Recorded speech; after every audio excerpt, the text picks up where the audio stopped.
Welcome back, WNST, Towson, Baltimore, and WNST.net. For certain people, it's therapy, and for me, it's always therapy to talk. I'm going to need a lot of therapy here if the Orioles and the Ravens are both going to stink based on where we've been this week. I know the Orioles are going to stink, so all I get when I gather with Alan McCallum after 25 years is, well, let's see, a little friendship, some talk about a Sting playing Wolf Trap this year and what's going on down at your beautiful theater at Strathmore down there in the lovely outskirts of D.C., and, maybe a couple concerts here and again, or I don't know, maybe it would be a ball game or something. Maybe when Machado comes back, Alan McCallum. How you doing, pal? I'm hanging in. It's been an interesting few months to see what's happening in baseball and the Orioles, but everything else is all right. Well, what is happening with baseball and the Orioles since we departed? And I can always look at my phone and see, the last time I've had a guest on, and it really is amazing, especially in the offseason, baseball and football, that, if you let 5 days go by in free agency, the whole world would have changed this week on the football side. But on the baseball side, the last time we actually gathered was on January the 23rd. So since January the 20th, that's before I went to the Super Bowl, okay? That's before Tom Brady won again. Machado, Harper, collusion, Adam Jones, saga, Keuchel, saga, lots of things have happened. The Machado to the Padres thing, I haven't given you a chance to breathe and talk a little bit about that. And Adam Jones to Arizona as well. And I seem to be following Adam Jones and Terrell Suggs as I'm going to Arizona next week. But the Machado to the Padres thing, we talked about a lot of things around here the last 5 years, you and me, right? About what Yankee jersey he would wear, what number he would want, and whether the Phillies would pony up for him and Bryce Harper, and whether the White Sox would get him. We talked about everyone. They talk about the Padres, dude. I got a closet full of Padres stuff here, 20 feet from my arms in the studio, Tony Gwynn stuff and whatnot. It is kind of amazing that it's the Padres after all this, right? I was going to say, he went to your adopted team. Hey, he traded Baltimore and sort of hometown love from his first team for sun and money and the potential to win because they've got a good young core coming. So I don't begrudge Manny Machado the opportunity to make money. I wouldn't say that for anybody. I'm so glad you brought up collusion. Look, and I know you've been saying that for a while now. Well, it's because I read Lords of the Realm when I was 24, and I've seen how the world works. And I don't know. Have you seen the guy run the gangster running our country? You know what I mean? This is power unchecked becomes this. And, power unchecked led to people with your skin tone and my background, unless I was Cuban or something, from playing baseball for a long segment of your parents' life and certainly half of my parents' life, right? And here we are, and Colin Kaepernick can't get hired, and I can't get a press pass, and, baseball just beats to its own drum and does what they do, and Adam Jones can't get employed, and, it's very obvious to me that something is going on that is union busting and market correction and all of that stuff. But there's a lot of money floating around in baseball right now, and a couple of the players got their fair share. The rest are going to have to, really, really fight for anything after their 29th birthday. I would think. Let's break this down. For what, 60 years? Baseball was controlled completely by the owners. The Lords of the Realm. And players had no say. And then came the period of the union and arbitration and a period of time where the owners had no idea what was coming for them. And for the last 40 years, the players have had, the players and their agents, more importantly. Scott Boras is the most important figure of at least the last 25 years. He's the modern Marvin Miller on the other side, right? Correct. Driving up the salaries artificially, and telling everyone you have to have this guy. And it hasn't been ownership. It hasn't been anything except math that has changed this. Look, we've talked a lot about analytics and whether or not they're good for the game, what they mean to the game, and I haven't jumped on in the sense that I believe I think WAR is a stupid statistic. I think sometimes the interpretation of the statistics is wrong in the sense that I always point back to the 2012 Orioles and the analysts saying that, well, this team should have been 10 games under 500. Like that's not how the information should be read. It's not they should have been this. It's how did they get to where they were? And the answer is very simple. They had a great bullpen to offset mediocre starting pitching. They played elite defense, which squeezed off runs from the other team, and they hit a lot of home runs. I mean, it was a pretty simple math equation, and they were reading it. They were interpreting the information in a way that made no sense. What analytics is doing now is changing the game, and exactly as you're talking about. Yes, guys like Machado and Harper are going to get their money. Not as much as they thought they were, but they're going to get their money. But for years, I said on the airways at WNST, the contracts make no sense. Why were players getting money on the back end of their contracts? The salaries increasing as they went along, at a point that made it no sense because they were not going to produce that way. And for at least 4 years that I asked that question, and I finally got it from a former agent who we talked to on the air, and he said, look, general managers do that because they're trying to win on the front end, and they figure, well, if I sign this guy, this big player who's going to make a lot of money, if I sign him on the front end, I have financial flexibility so that I can build a team that makes sense. If they win, then I have gravitas, and I can go ahead and do what I need to do with this albatross of a contract. If I lose, they're going to fire me anyway, so let the rest of the money be somebody else's problem. That made all the sense in the world to me. What analytics is doing is resetting the bar, saying, and Adam Jones is the perfect example. I love Adam Jones. You love Adam Jones. Adam Jones he was exactly what you want out of a player. Putting up good numbers, playing great defense, representing the community that he plays in. And I think over $3 million they could have brought him back and found 480 at bats for him and let his wife keep her job and let him keep. Like, if this is what they're going to be at the end, and all Adam Jones was going to cost was $3 million, they probably should have given him $4 million last year and let him play. But I mean, look, this didn't play out the way he thought it was for him, for the organization, and for where they are right now, and all this sort of weird. By the way, Frank Robinson died since the last time you and I got together. I know we can talk about that as well. So, if you're Adam Jones, what has been the biggest problem in Adam Jones's career? He didn't get on base enough. He didn't walk enough. He did not select pitches well enough. That is the story of his entire career. And the way baseball looks at everything now is that you have to get on base. You have to select well. And Adam is at a point in his career where his defense has degraded. He has nothing to fall back on. We've talked about this for years. At this point in his career, he has nothing to fall back on except his talent.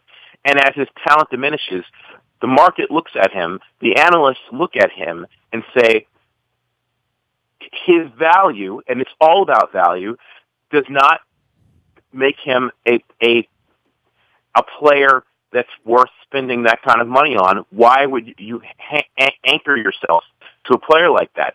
And it's not that the guys can't get jobs. It's that they won't sign because Craig Kimbrell could have a job right now. Dallas Keuchel could have a job right now. But they think they are worth more than they are because they're looking at things from the lens of 10 years ago, and the game has moved on. And Adam Jones and guys like this, like you, have accepted this, while guys like John Angelos make money off of it, and that's just a fact. I mean, if the fans are willing to accept the new world order that the player over 30 isn't worth money, the new world order the money that then doesn't go to the old Manny Machado, right? Like, they're not going to start paying, Yusniel Diaz a whole lot of money. As a matter of fact, they're going to do everything they can do to bone him to keep his clock from starting. Adam Jones has made a lot of money in this. Oh, no, $95 million. I looked it up the other day. This gets him still short of $100 million to $3 million. Yes. A ton of money. So, I mean, he got paid. Now the question is, do you want to play longer? Mike Moustakas, it's not that he couldn't have gotten a job over the last couple of years. It's that he thought he was worth. He was told by his agent, he was told by past history that he was worth more than he was being offered. Well, the baseball franchises are resetting the market. I mean, very obviously. Now it's up to the players to do the only thing they can do to fight back, which is strike. I mean, literally, that's the way this has gone for 40 years. But that's not collusion. That is market correction, and every market does it. It was impossible to have. I remember in the 90s reading in the newspaper, and you can, certainly tell how old how long ago this was. I'm thinking Flintstones, like Stone Age, dude, right? Like it broke over your knee, the newspaper. It wasn't an internet. It was an actual paper. We got it every day. I remember being in college. I can smell the type on my hands and the black stains of ink. I remember being in college and racing for the USA Today every Monday to get the statistics because I couldn't get them any other way. Right? Now, Alan, there wasn't a day of my life that I was not involved with a newspaper, right? So I put one out from 1984 to 92, and then the minute I started doing radio, I literally, as you know, because you knew me in that era, I would have the Baltimore Sun and the USA Today, like literally next to me all day, I could not do a radio show without the newspaper. There was no internet, right? Like literally.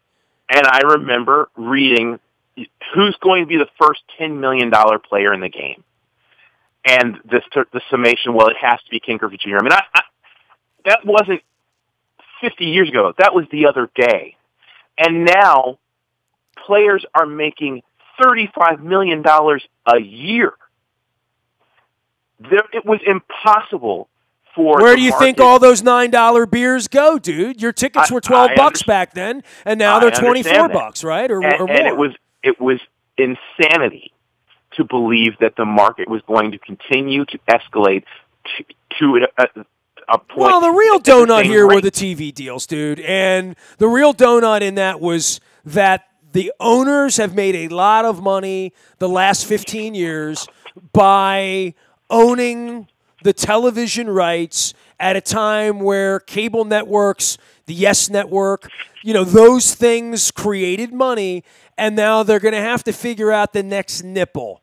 And I don't know where the next nipple is, dude, because we're going to put signs in the outfield and signs behind home plate. We're going to extend between innings by 2 more ads, 2 more 30-second ads, 2 more 15-second reads. Now they're doing everything they can do to shrink it. They got a shot clock and a pitch clock. And Luke and I have talked about the Atlantic League. Luke and I did an hour this week just on the rules of the game, just on like literally how the game is played and what the game used to be and what the game wants to become to some degree and why it wants to be. You can go see the York Revolution play this summer and see the future of baseball or whatever, what they want the future to be.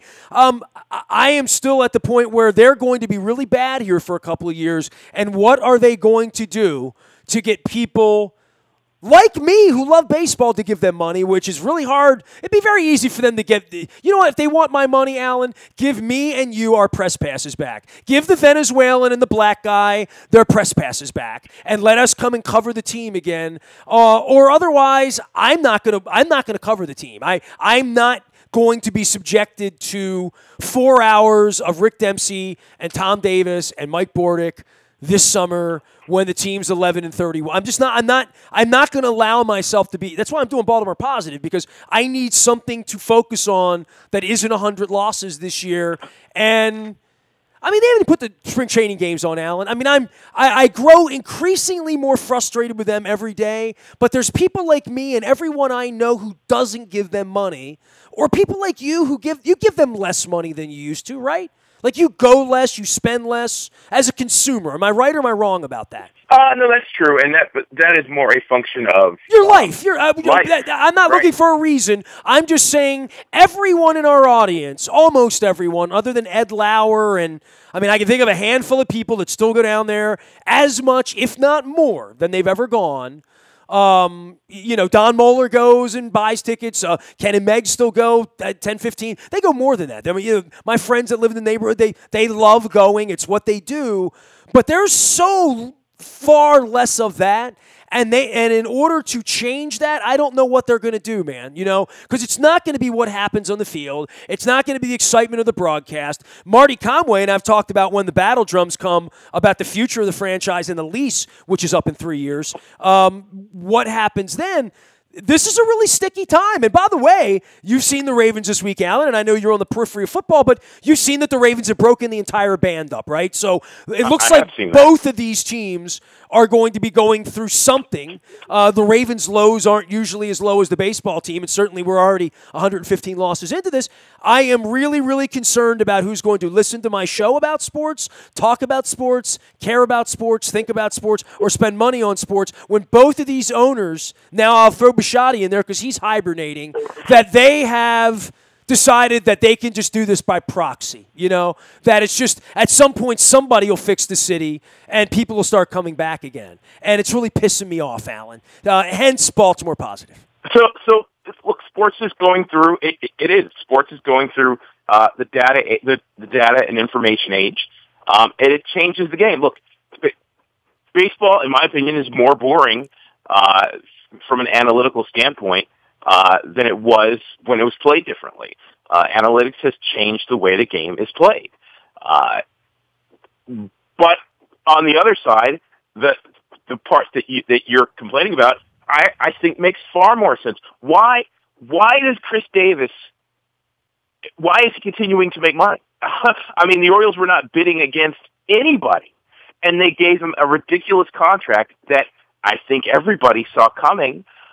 Maybe not to the degree that he was going to have statistically the worst season in the history of Major League Baseball. And they might let him do it again in 2018. But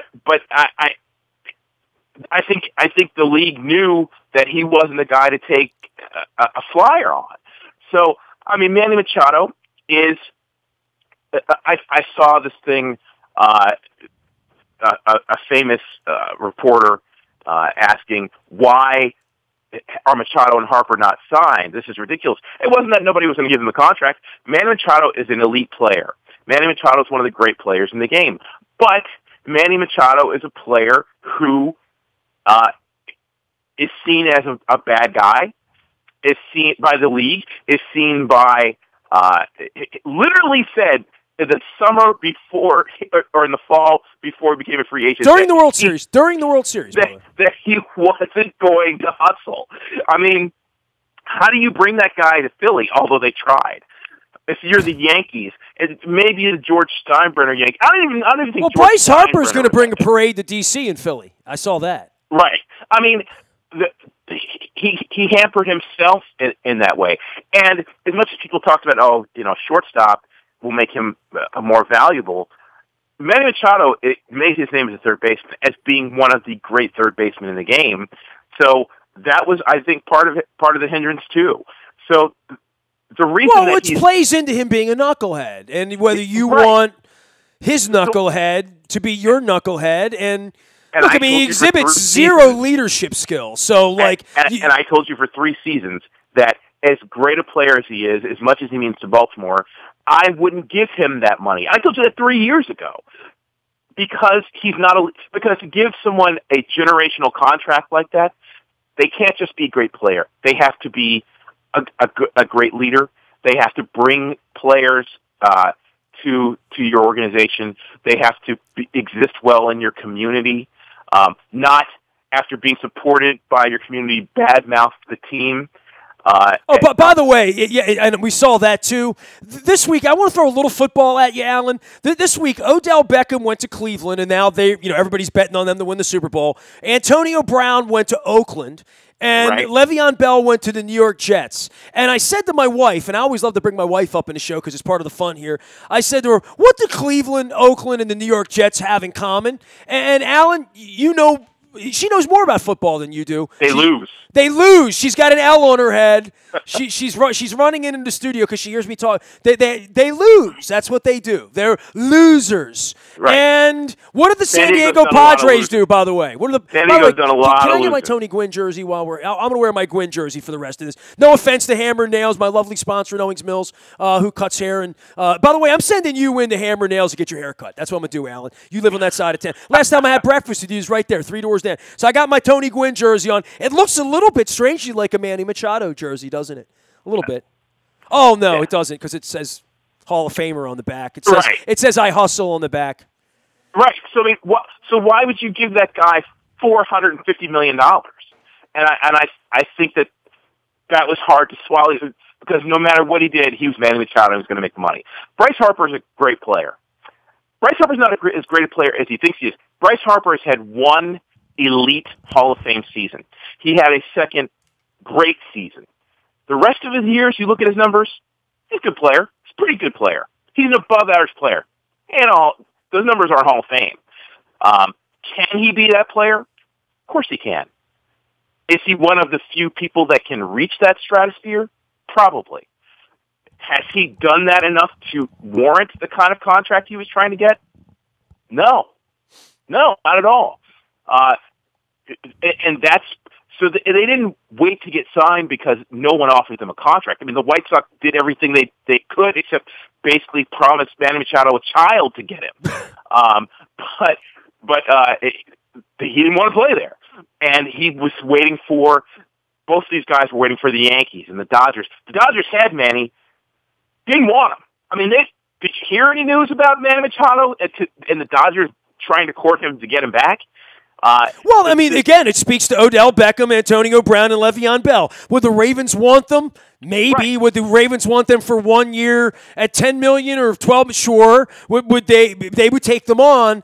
Are they going to take them on for 3 years and $50 and $60 and $80 million worth of guaranteed? No. You're taking other people's problems, and I think Bryce Harper had a little bit of that going with him as well. To all the points you made about both of those guys being slumpy and grumpy and dumpy and chumpy and all of that they were not Cal Ripken and Tony Gwynn hitting the marketplace. They weren't even McGuire and Sosa, you know what I mean, perceived as lovable guys, even though they were sort of cheating, lying louses anyway. Yeah, but that's part of baseball's problem is when your best stars are not loved or beloved, they just become dangling statistics out there. And I guess in Philadelphia where they love a winner and there's great competition there, and we talk so much about this city going into the dumper for sports right now from a competitive standpoint, Philadelphia with the Eagles winning, it's forced the Sixers, the Flyers, I mean, the Phillies won 10 years ago Everybody now. To step up. The Phillies are still competing with themselves to some degree. And to your point, they overextended on Howard and all those guys, and it all blew up in their face in the end, and they had to reboot it, but at least the promise was there of we won, we're honest people, we hired Pat Gillick, we've honored the right people, we've done things the right way, and when the first chance has that we can spend money, we're going to go buy Jake Arrieta, we're going to go buy Bryce Harper, we're going to, They sure have. Well, here we are. And now, if you want to see good baseball, you can go to Philly and see it if you want to. I'll tell you what, Nestor. I hope for Bryce Harper's sake that he does become that player that he thinks he is, because if he doesn't, he's going to have a long 13 years in Philadelphia. He's going to have a long 13 years in Philadelphia because there is no more unforgiving location to put your shingle up in than the city of brotherly love. It's a one-way ticket to Hades. It only costs $330 million. And your soul. Craig Kimbrell is one of the great closers of all time who's too old, and his statistics say that he's about to drop off from being one of the great strikeout pitchers and completely dominant.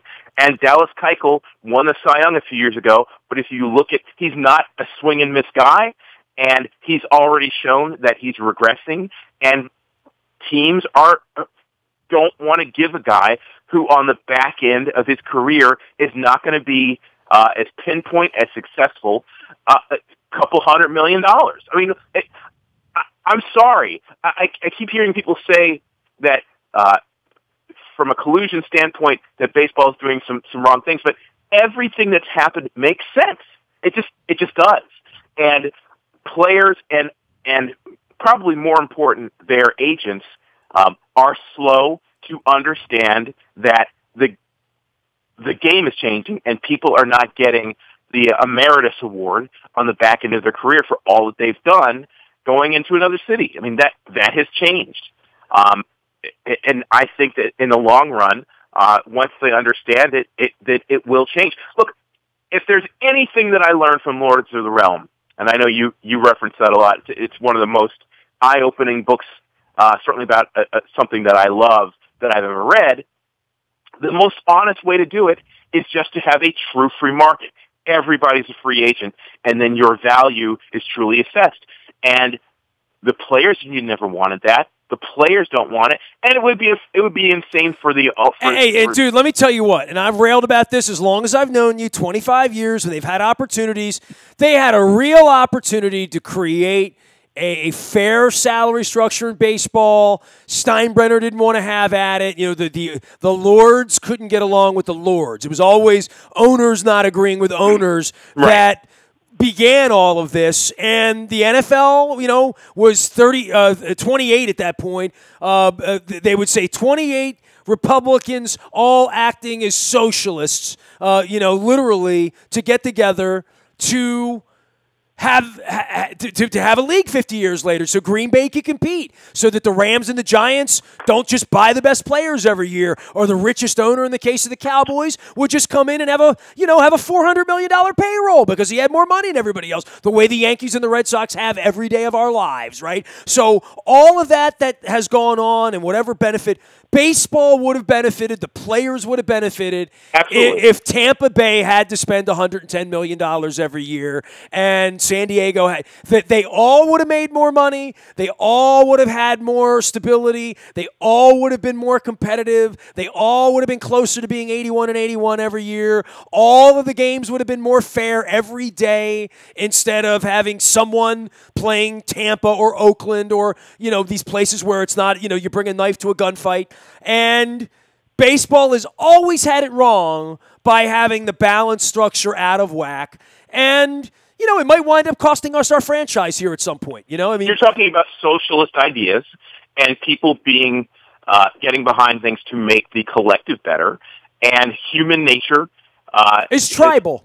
Has always shied away from that because while you want the world to be equal, you want to see yourself as better, and that is the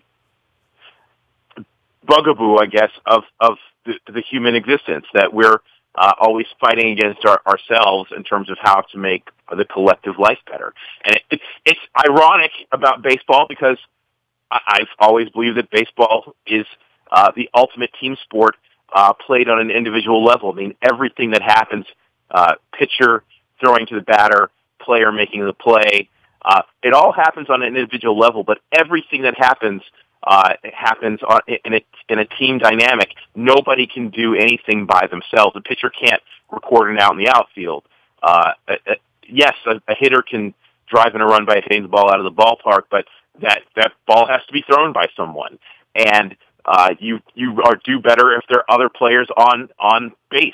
I mean, it's not like basketball or football. Everything happens in a truly individual way, and it's a sport that has never really looked at itself well enough to understand that. So, I mean, as is the case, they're moving into a new era, and everyone is going to have to figure out what that means. And the last 2 or 3 years, the agents and the players have been slow to understand what's happening. Well, it's going to be very interesting to see if Manny Machado and Bryce Harper have the balls to walk out because Scherzer tells them to and says you got to do this for the next generation. You're going to turn down $30 million. It's a whole different belly than where we were back when Mark Belanger was running things, and Right. we're just in a different Different era. place.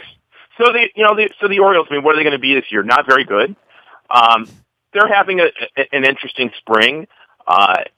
Spring training statistics are not something that you can put a lot of stock in, but you can see that they have some talent. And the reason Adam Jones isn't here for $3 or $4 million is because the Orioles have a smaller crop of infielders, and they've got a ton of outfielders. And Adam Jones takes up that space. If they hadn't signed Mark Trumbo to a contract that they shouldn't have signed him to, would there be room for Adam Jones? I don't know, maybe. I would have loved to seen Adam Jones be here for the rest of his career, but that's not what happened. And the organization made bad decisions and didn't realize what was happening to it quickly enough. And they have a ton of outfielders, and there are less outfield spots than infield spots. I mean, so that's where we are. Well, if they're going to stink, my wife would appreciate it if they stink with Adam Jones as opposed to without him. I understand. But she doesn't want to watch him either way. So I understand that. But look, they're not going to win much this year, but at some point, Yusniel Diaz is going to be up here. I'm excited to see him. Everybody believes that Ryan Mountcastle is going to hit at the major league level. I'm interested to see that. I want to see what Austin Hayes and DJ Stewart and some of these other players can do. I'm interested in that. For the first time that I can remember, I'm excited to see a couple of Rule 5 guys make the team. Not named Flaherty. Right, and actually maybe be able to contribute and become major league players, or at least one of them, an everyday player. I'm excited for those things. I have no illusions that Alex Cobb or Andrew Kashner are going to necessarily be here through the bulk of the season, particularly if they pitch well. But the rotation on paper with Cobb having a full spring and Kashner the same way could be. Well, if I bought into him last year, why wouldn't I buy into him this year, Al? Right. And Mike Wright, for the first time that I can think of, like, hey, he might as well be on the team. Let's see what he can do. Oh, God. Here we go. Now, that's where we got to take a break, Alan. Look, I'm going to save Frank Robinson for you for next time. And, I do want to talk more about the new manager and the direction and Absolutely. Whether you're thinking about Bowie and Frederick Knights and when, because I hear that. It'll remain to be seen. I'll get Jason on the show from down there. Appreciate your time. Take care of your family. I'll come and see a show soon, okay? Before you go. Yes. I bet that a lot of people in this town do not know that there is a Negro League Baseball Museum in Baltimore. And 20 feet away from the Hammer and Nail, so plug it. Go ahead, plug it. Go ahead, hit it.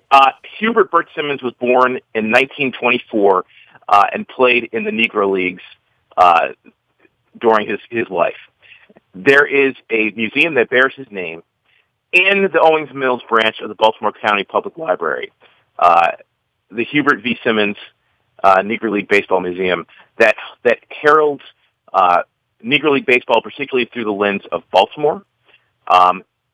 It is a lovely space that. By the way, Don Moeller's going on and on and on and on, and is really angry I haven't been there yet. So I'm going. I want to go with you. Well, meet me over there. Come on over. Look, here's what we're going to do. I'm going to make an appointment. I'm going to take you to Hammer Nails, get your hair cut. We'll get you a massage or a foot massage, or we'll get a pedicure or manicure, whatever you want. They do. They have big screen TVs. They'll put Star Wars on for you, okay, or Star Trek. I now help represent that museum. It's at the. Well, then we need to do this. Let's go. If you're going to represent it, let's represent it right and take me there, and we'll do a whole segment from there. What do you think? I think that's great. 10302 Grand Central Avenue in the Owings Mills Public Library, encompassing on 3 floors. I think it's a great place to take your kids, take the family. With baseball in 2019, there aren't going to be a lot of wins, and on those nights when you're looking for a baseball fix but just can't. All right, dude, here it is. I'm giving you the invitation right now. I'm going to meet you next Friday morning, the 22nd. We're going to negotiate off air. All right, you're taking me. That's it. That sounds good. It's decreed. That's done. Alan McCallum, you can find him wherever bands play and wherever the Strathmore is and wherever the Orioles are doing their thing. He's Alan at WNST.net. He's been my friend for a quarter of a century. Wow. Nasty at WNST.net finds me. Facebook, Twitter, LinkedIn, Snapchat, Instagram, streaming live on our Facebook, as well as our YouTube WNSTV channel. And find us in the buyatoyota.com audio vault anytime, anywhere. I'm Nestor. We are WNST.net, AM 1570, and WNST, Towson, Baltimore. And we never stop talking Baltimore sports.